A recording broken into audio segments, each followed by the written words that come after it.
Сәлеметсіздер ме оқушылар? Оқушылар, математика сабағын бастаймыз.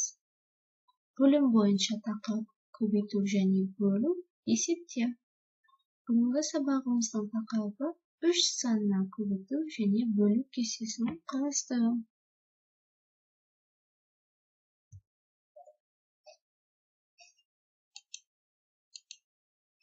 Сабақтың мақсаты: мен 3 санына көбейту және бөлу кестесін қарастыруды үйренемін. Бағалау критерийлері 3 санына көбейту кестесін құра алады. Көбейту және бөлу өзара кері амалдар екенін біледі. Көбейту және бөлу амалдарының компоненттері арасындағы байланысты анықтай алады. Бүгін балалар 3 санына көбейту және бөлу кестесін құрып үйренеміз. Домино тасындағы нүктелерді санайық. 1, 2, 3. Егер 3-тен 1 рет алатын болсақ, тең болады 3. Яғни көбейту кестесін құрап жатырмыз. Егер 3-тен 2 рет алатын болсақ, тең болады 6. Егер де 3-тен 3 рет алатын болсақ, тең болады 9. Біз домино тастарының нүктелерін қосып жатырмыз. Яғни оны көбейту амалымен алмастырудамыз. Егер де 3-те 4 рет алатын болсақ, тең болады 12.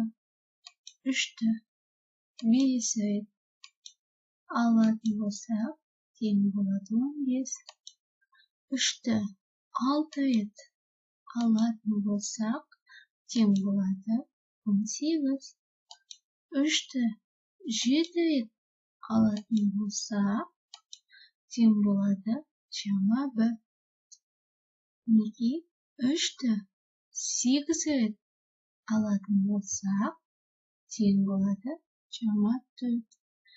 3-ті 9 рет алатын болсақ, тең болады 27. 3-ті 10 рет алатын болсақ, тең болады 30. Балалар, өздерің көргендей, біз көбейту кестесін құрып алдық. Көбейту кестесіне кері амал ол бөлу кестесі. Яғни 3-тің көбейту кестесін құрып алдық. Енді бөлу кестесін құрайық. 3-ті 3-ге бөлсең 1 болады. 6-ны 3-ге бөлсең 2 шығады. 9-ды 3-ге бөлсең 3 болады.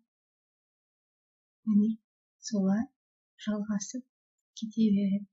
Бөлу кестесі көбейту кестесіне кері амал болып саналады.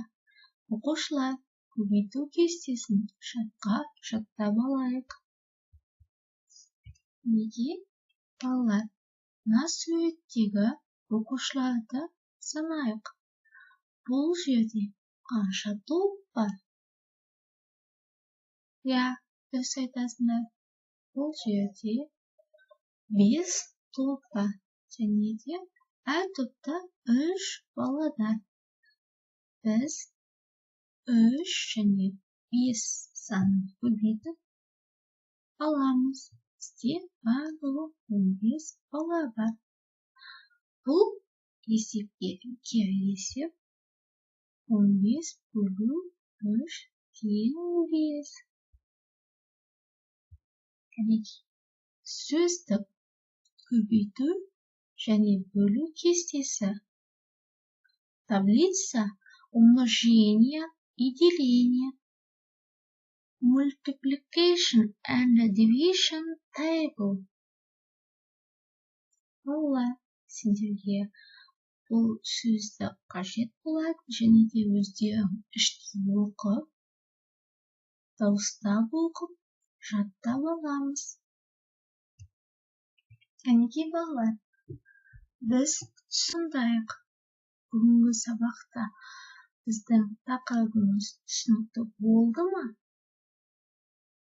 Сендерге түсінікті болды деген ойдамын. Олай болса жаттығуымызды бастаймыз. Бірінші жаттығу: суреттерді қолданып көбейтінділерді жаз. Мына суретте көріп тұрғанымыздай жемісті көбейту түріне алмастырамын. Кәнекей, ойланайық, уақыт кетті.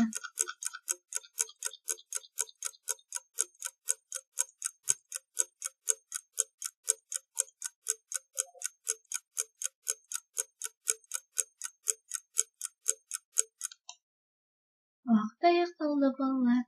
Олай болса, көбейту кестемізді есептің амалын шығарайын. Бұл жерде бір ғана жемісті. Сонда біз бұны 3 бұтағы бар екен. Сонда 3 көбейту 1 тең 3. Ал мына жемісте бұның 3 бұтағы бар. 3 көбейту 5. Мына жемісіміз 1, 2, 3, 4, 5, 6, 7. Сонда 3 көбейту 7 тең 21. Барлықтарың дұрыс орындадыңдар деп ойлаймын. Балалар, екінші жаттығуға қарайық. Көбейтінділердің мәндерін тап. Бізде көбейту амалдары берілген. Осы амалдардың дұрыс жауабын мына жерде беріліп тұр. Осы жерде қайсысы дұрыс жауабын анықтайық. Уақыт кетті.